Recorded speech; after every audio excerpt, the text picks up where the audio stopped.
The air in the mess hall was warm, thick with the smell of coffee and fried meat, a stark contrast to the frozen hell they had left behind. December 16th, 1944, had been their end. The Ardennes forest, a silent, snow-clad tomb for the last great German offensive. Now these men, these soldiers of the Wehrmacht, sat on simple wooden benches, their field-grey uniforms replaced by drab POW fatigues. They moved like ghosts, their eyes hollow, their movements mechanical. They expected hardship. They expected punishment. This was the fate of the captured. The line shuffled forward. A young private from Cologne, Karl, accepted the metal tray thrust towards him. His eyes, accustomed to the grey palette of war, mud, snow, ash, widened at the colours before him. A slab of pink meat, a mound of golden potatoes, a portion of bright green peas. It was a still life painting of peace, but it was the final item that made his hands freeze mid-air. Bread, but not the Kriegsbrot, the war bread of home. That was a dense, bitter brick, bulked with sawdust and potato peelings, a constant reminder of a nation starving itself for a dying cause. This was different. It was soft. Its crust was a light golden brown. It was white bread, pure precious wheat, a memory from a life before the war, before the ration cards and the empty bellies. He found a space at a long table, his fellow prisoners equally silent, equally stunned. They didn't speak. They just stared at the impossible feast. Karl picked up the slice. It yielded to his touch soft as a cloud. He brought it to his nose. The simple, wholesome scent was a physical blow. His mind tore him away from this warm, brightly lit hall. It flung him back to a cramped, cold apartment in Cologne just months before. His mother's hands, thin and worn, carefully dividing a single wrinkled potato among 5 people. The hollow look in his sister's eyes. The official on the radio, his voice booming with fanatical certainty, assuring them that this sacrifice was necessary, that the German spirit would triumph over the enemy's material decadence. Decadence. The word echoed in his head as he looked at the American guards, laughing casually, eating the same food. This was not decadence. This was normalcy. This was power. He took a bite. The taste was a revolution. Sweet, soft, nourishing. It was the taste of a land where the factories produced food, not just shells, where the fields grew wheat, not just graves. And in that moment, the entire edifice of the Reich, all the propaganda, all the promises of ultimate victory, crumbled into dust. If this was how the enemy treated its prisoners, what unimaginable wealth must it possess? What hope did a starving, broken nation have against such boundless, casual abundance? The bread turned to ash in his mouth. The comfort of the hall became a deeper prison. The truth was a more terrifying weapon than any he had faced on the front. For the enemy was not just an army. It was an idea of a world where children did not starve, and where white bread was not a dream, but a reality. How could the enemy feed its captives so well, while their own children in Germany were chewing on bark and turnips? The taste of white bread was a lie, not a malicious one, but a lie against everything Private Karl and millions like him had been forced to believe. To understand the shock of that American mess hall, one must step back from that single, silent moment and see the world as it was in that brutal winter of 1944-45. A world fractured not just by front lines, but by a far more fundamental divide, the line between the fed and the starving.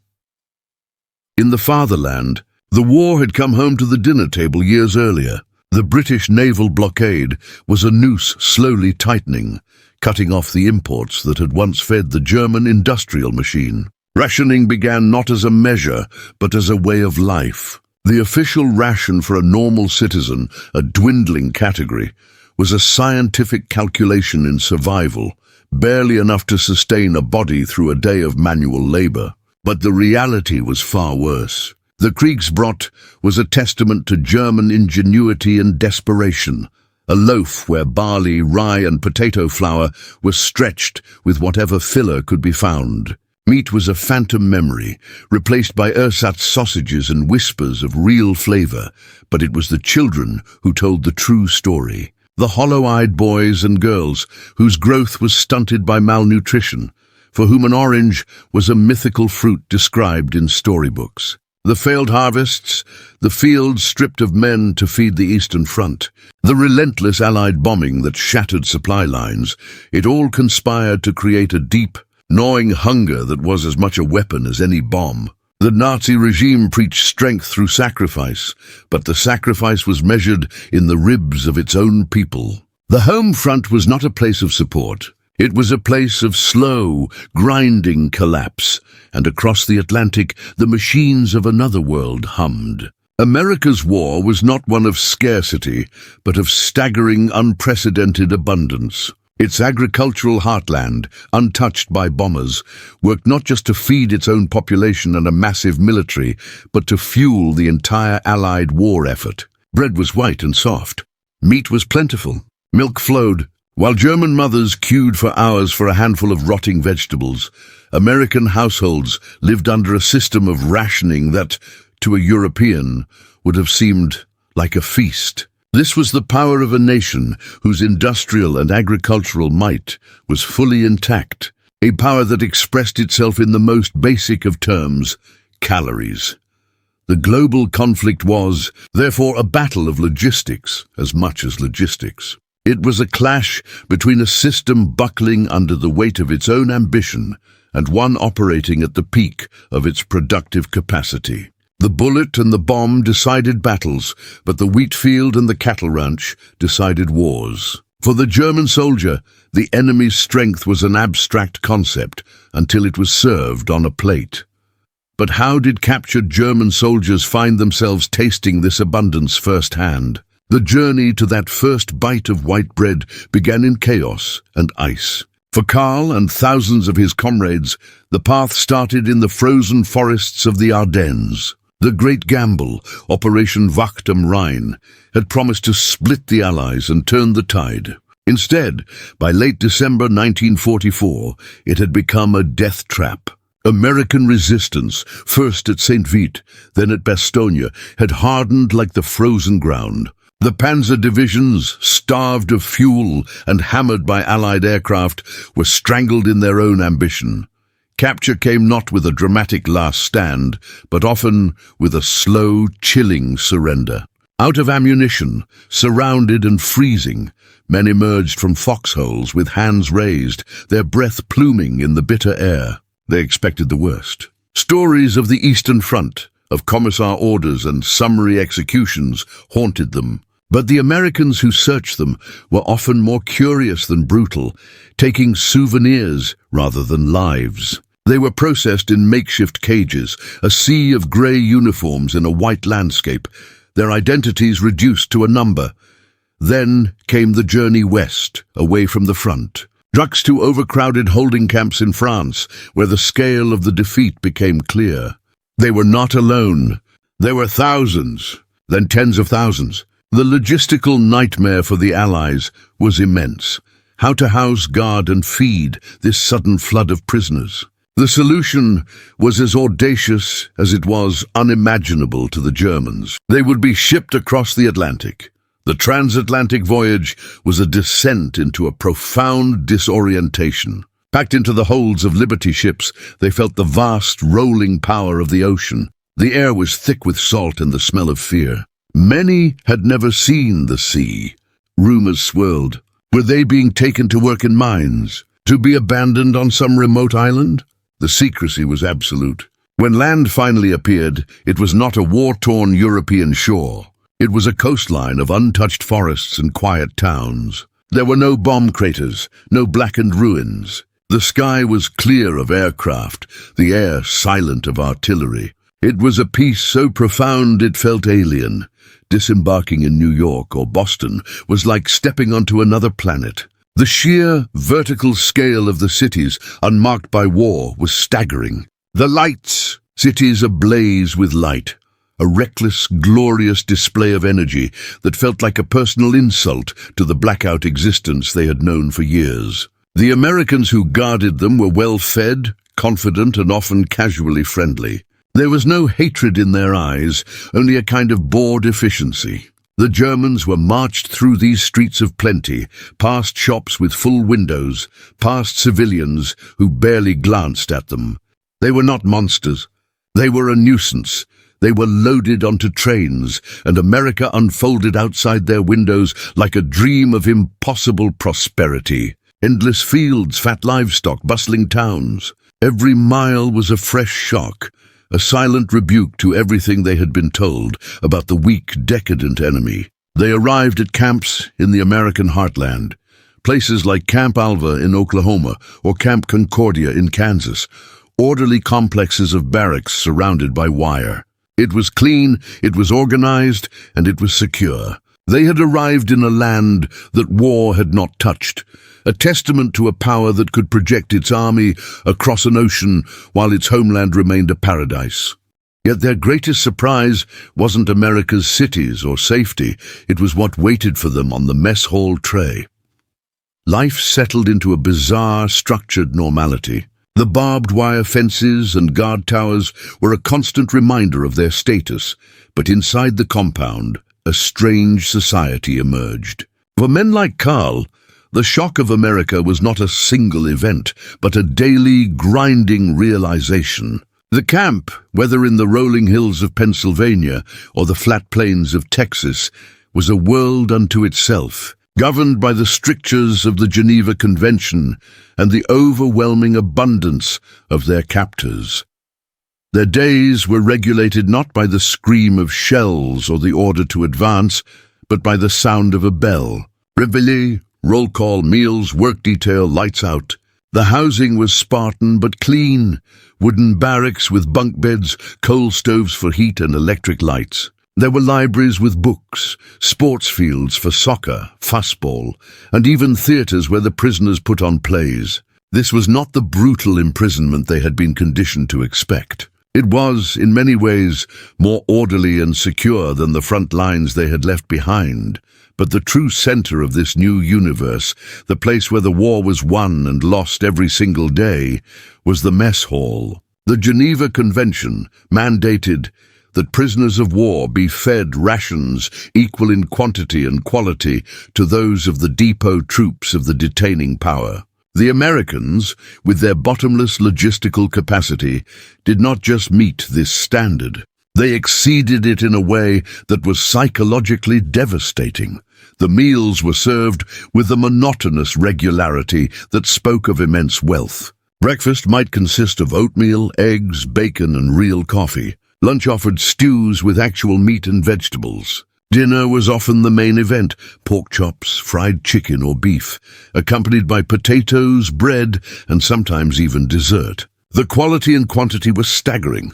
For men whose bodies were accustomed to the constant, gnawing emptiness of the Eastern Front or the meager rations of a collapsing homeland, this was not just sustenance. It was a sensory overload. The contrast with the reality in Germany was a chasm that could not be crossed. While Karl ate his fill, his family in Cologne would be surviving on a daily slice of that dense, sawdust-laden Kriegsbrot, a thin soup made from turnips, and the ubiquitous ersatz coffee, a bitter brew made from roasted barley or chicory. Meat was a fantasy, sugar a rare treasure. The black market thrived, but only for those with valuables left to trade. The average German civilian was slowly, inexorably wasting away, their lives defined by ration cards and hunger. In the American camps, the prisoners received care packages from the Red Cross, containing chocolate, cigarettes, and tinned goods, luxuries beyond imagination back home.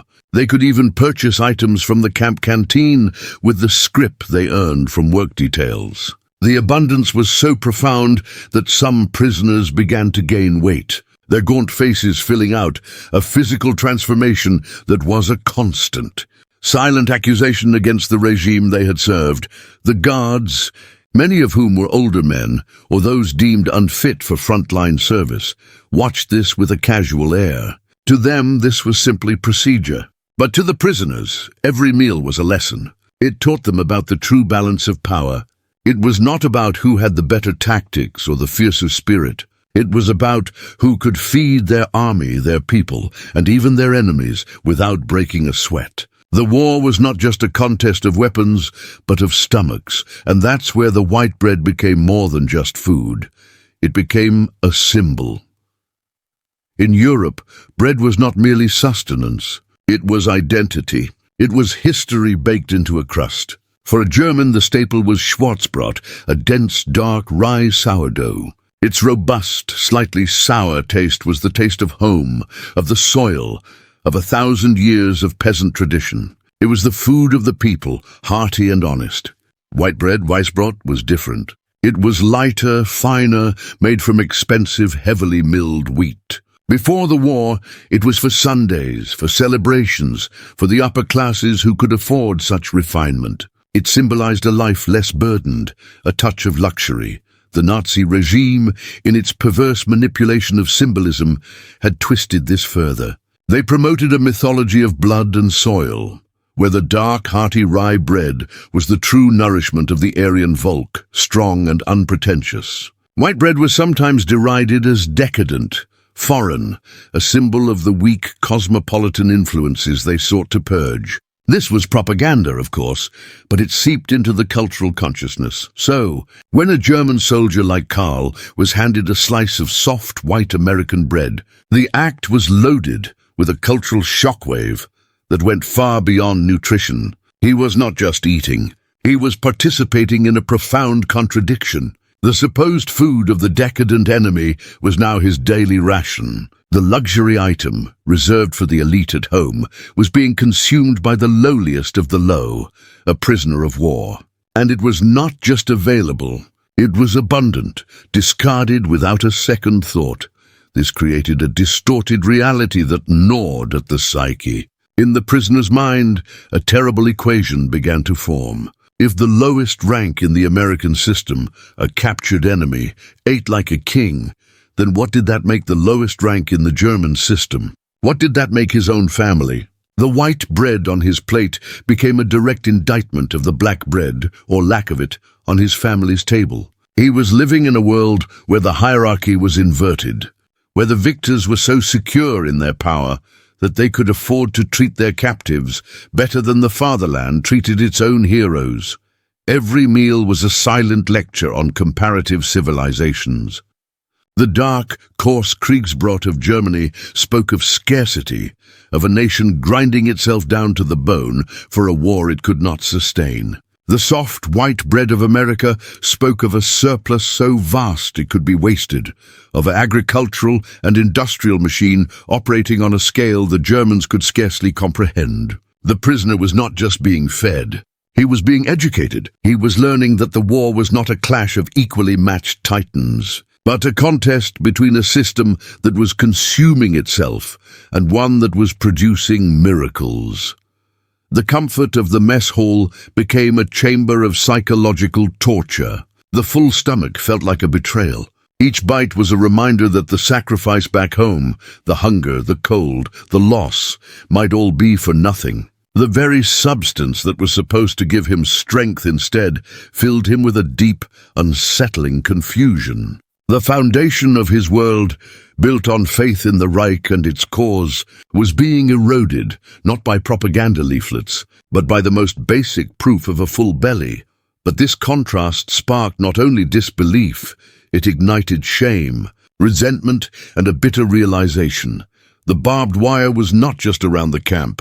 It was in the words they wrote home. Correspondence was a prisoner's lifeline, but it was a line monitored by sensors on both sides. Every letter was an exercise in coding truth, in conveying despair without spelling it out. For Karl, the act of writing became more painful than any battle wound. How could he describe the world he now inhabited? How could he tell his mother about the white bread without shattering her, or worse, implicating her if the letter was read by the wrong eyes? He would sit at a small wooden table, a sheet of precious paper before him, and choose his words with the care of a sapper diffusing a bomb. "I am well," he would write. "The food is sufficient," a bland, harmless statement. But to his family in Cologne, living through the bitter winter of 1944-45, the word sufficient would have been a thunderclap. Sufficient. They were boiling leather for broth. They were scrounging for coal chips to keep from freezing. His sister's last letter, which had taken months to arrive, was a masterpiece of heartbreaking understatement. "We are managing," she had written. "Mother's cough is a little worse. We think of you always." He read between the lines. They were starving, they were sick, they were desperate. Other prisoners received more direct, if still coded, pleas. A wife might write, "If you have any extra rations of sugar or fat, it would be of great help." This was not a request for a care package from a POW camp.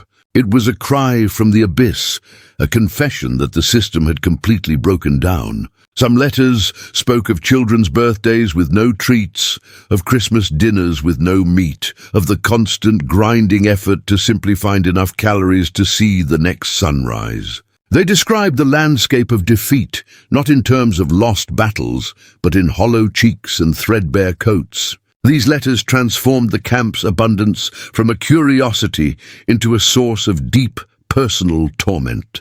Carl would leave the mess hall, his stomach full, and return to his bunk to read a letter describing how his younger brother had fainted in school from hunger.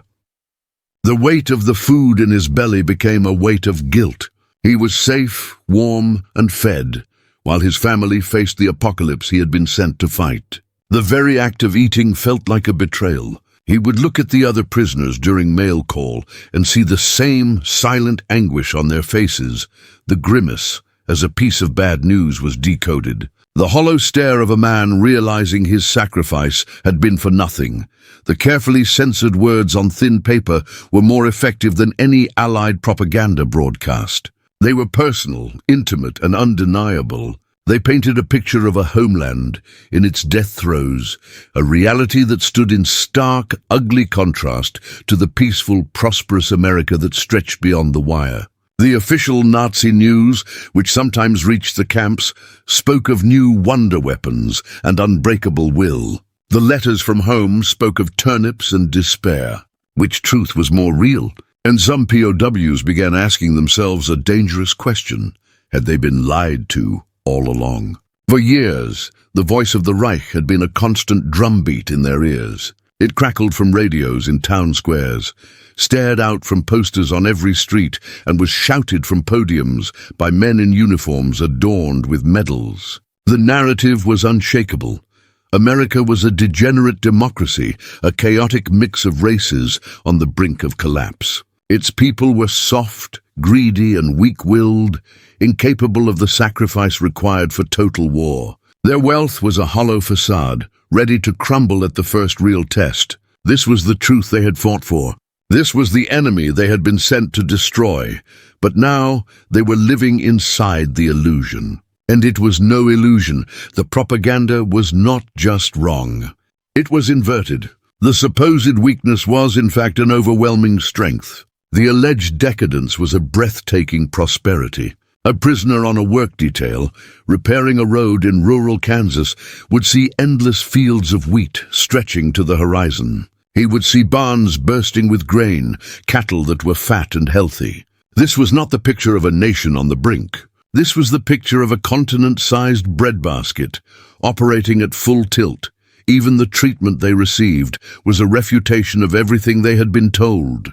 They were not beaten or starved. They were governed by rules, by the Geneva Convention. Their captors, for the most part, were not monsters filled with hate, but ordinary men who followed procedures. There was a profound respect for order and law that was deeply unsettling. The enemy they were taught to hate was, in fact, treating them with a dignity that their own regime often reserved only for the most loyal. The ideological facade didn't just crack. It shattered under the weight of mundane daily evidence. A guard sharing a cigarette.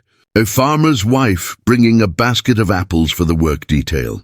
The sight of a small American town on a Saturday afternoon, with children riding bicycles and cars filling the streets. This was not a nation collapsing.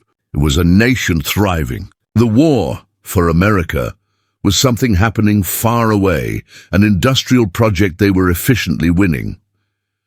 For the prisoners, this created a cognitive dissonance that was impossible to resolve. They had risked their lives, watched their friends die, for a cause that now seemed built on a foundation of lies. The enemy's material superiority was not just a tactical advantage. It was a moral one. The Reich preached strength, but delivered starvation. The Allies preached freedom, and demonstrated it with abundance. The very values they had been taught to despise, individualism, democracy, capitalism, were producing this miracle of production, while their own collectivist, totalitarian system was producing only ruins and graves. The camp library, with its uncensored books and magazines, became a dangerous place. Men who dared to look found pictures of American factories, statistics on industrial output, articles about the normal life continuing back home. The evidence was overwhelming. They had not been defeated by a cowardly enemy. They had been defeated by a superior civilization. What happens when soldiers realize the enemy they were taught to hate is feeding them better than their own nation ever did? The white bread became a wedge, splitting the prisoner population into two distinct, often hostile camps. The same slice that represented undeniable truth to some was a symbol of poisonous temptation to others. The atmosphere in the barracks grew thick with unspoken arguments, the communal life strained by a crisis of faith. On one side were the diehards, the unyielding loyalists, often the younger soldiers indoctrinated by the Hitler Youth or the hardened veterans of the Eastern Front. They dismissed the American abundance as a trick, a shallow display to break their spirit. "They are fat, but we are hard," they would mutter. "Their wealth makes them weak. Our hunger makes us strong." They saw the comfortable captivity as another form of warfare, a psychological battle they were determined to win. They clung to the old propaganda, not because they fully believed it anymore, but because to let go was to admit that their sacrifices and the deaths of their comrades had been for a lie. For them, eating the white bread was an act of necessary survival. But they did so with a scowl, a silent protest against the enemy's attempt to buy their souls with full stomachs. On the other side were the realists, the broken, the quietly enraged. These were often the older soldiers, the men with families, the ones who had seen enough of the world to recognize truth when it was served on a plate. For them, the white bread was not a trick. It was an indictment. Every meal was a fresh wave of resentment, not primarily against the Americans, but against their own leaders. They had been told they were the master race, the vanguard of a 1,000-year Reich, yet here they were, being sustained by the very people they were supposed to conquer. The contrast between the well-fed prisoners and their starving families back home was a source of deep, festering shame. The dignity shown by their captors highlighted the brutal indifference of their own regime. This division played out in 1,000 small ways. Arguments over a card game could suddenly escalate into ideological shouting matches. The loyalists would accuse the realists of being corrupted, of losing their German honor. The realists would shoot back with bitter truths about empty bellies in Hamburg and Dresden. The camp authorities watched this internal fracturing with interest. They saw morale not as a unified force, but as a fragile thing crumbling from within. The white bread was the central character in this silent drama. It was impossible to ignore. It was there at breakfast, lunch, and dinner. It was the physical proof that made abstract arguments concrete. A man could debate politics, but he could not debate the feeling of a full stomach. He could not debate the letter from his wife describing their child's hunger. For the growing number of realists, the message was clear. Their government had failed in its most basic duty, to provide for its people. It had demanded everything and given back only lies and starvation. The camp was no longer just a prison. It was a classroom where the curriculum was a brutal comparison of two worlds. And the lesson was being learned not with books, but with bread. The men who absorbed this lesson were changed forever. Their belief system, once as solid as the dark rye of their homeland, had been replaced by the soft, unsettling reality of American wheat, and this realization would carry far beyond the fences of the camps. The journey home in 1945 and 1946 was a voyage from a dream back into a nightmare. The liberty ships that had once carried them to a land of plenty now returned them to a continent of ash. The first sight of Europe was a coastline of skeletal ruins. The port cities were obliterated, harbors choked with the sunken wrecks of a lost war. The air, which in America had smelled of earth and industry, here carried the faint, sweet scent of decay and dust. For Karl, and thousands like him, the transition was a physical and psychological shock. They disembarked not as returning soldiers, but as displaced persons, processed through camps that were only marginally better than those they had left. The train rides across Germany were a tour through hell. Cities were reduced to jagged silhouettes against the sky. Endless lines of hollow-eyed refugees trudged along the roads. This was the 1,000-year Reich, a landscape of utter desolation. The white bread and full stomachs of America felt like a distant, cruel mirage.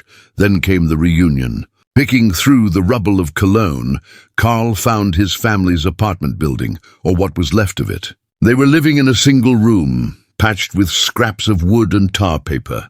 His mother's embrace was fragile. He could feel every bone in her back. His sister's smile was a ghost of what he remembered. The contrast was unbearable. He had spent the last year well-fed, safe and healthy. They had spent it in a daily struggle for survival, scrounging for food, freezing in the winter, living in constant fear. The guilt was a heavier burden than any pack he had carried in the war. The memory of the American mess hall became a haunting presence at their meager table. A meal now was a watery potato soup, a sliver of black bread. His family ate with a desperate intensity he had never known. He would watch them, and the image of discarded food on American trays would flash in his mind. The white bread was no longer just a symbol of enemy wealth. It was the measure of his own nation's catastrophic failure. The ideology that had demanded total war had delivered total ruin. The regime that had promised glory had left only graves and hunger. This bitter comparison reshaped the worldview of an entire generation of returning POWs. For many, the seeds of doubt planted in the camps now grew into a stark understanding. They had seen the other side, not as conquering monsters, but as people of shocking, casual prosperity. The Nazi caricature of a weak and decadent America had been obliterated by the reality of its strength and its capacity for basic humanity. A grudging respect, even admiration, began to replace the old hatred. They had witnessed a system that worked, and they were living in the corpse of one that had failed utterly. They returned not as heroes, but as witnesses to a different truth. They carried with them a first-hand account of a world where children didn't starve, and cities weren't bombed into oblivion. This knowledge set them apart in the grim struggle of the post-war years. They became living bridges between a past built on lies and a future that would have to be built on a more pragmatic, peaceful foundation. But the question remained, what lesson would they carry into the new Germany? In the end, the story of the war is not only written in steel and fire, but in wheat and rye. For the German soldier, bread was the currency of survival, the barometer of a nation's health. The dense, dark Kriegsbrot was the taste of a war of attrition, of a nation consuming itself from within. The soft white bread of America was the taste of a different kind of power, the power of unshakable abundance, of a victory forged in grain silos and slaughterhouses as much as on battlefields. This was a truth that could not be propagandized away. A bullet whizzes past, a speech can be dismissed. But the weight of food in your stomach, the simple act of being nourished when your family is starving, this was an argument that resonated in the gut, not just the mind. The white bread became a symbol so potent precisely because it was so mundane. It was not a weapon shown in a parade, but a staple given without a second thought. It demonstrated that the Allies' greatest weapon was not the Pershing tank or the Mustang fighter, but their limitless capacity to produce, to supply, to sustain. They could feed the world and fight a global war simultaneously. The Axis could do neither. The experiences of these POWs left an indelible mark on the psyche of post-war Germany. They returned as silent evangelists of a painful truth. They had seen the other side of the hill, and it was green and fertile. This first-hand knowledge fostered a deep-seated pragmatism, a rejection of the grandiose ideological fervor that had led to ruin. It planted an early seed for the reconciliation and the transatlantic partnership that would define the Cold War. West, the men who had eaten the white bread, understood the value of the Marshall Plan before it was even proposed. They knew the worth of a full stomach. Their story reframes our understanding of warfare. Victory is not merely about outfighting the enemy, but about outproducing them, outfeeding them, outlasting them. It is a contest of entire societies, of their fields and their factories, their kitchens and their children's health. A nation that cannot feed its own people, let alone its prisoners, has already lost, no matter how fierce its army.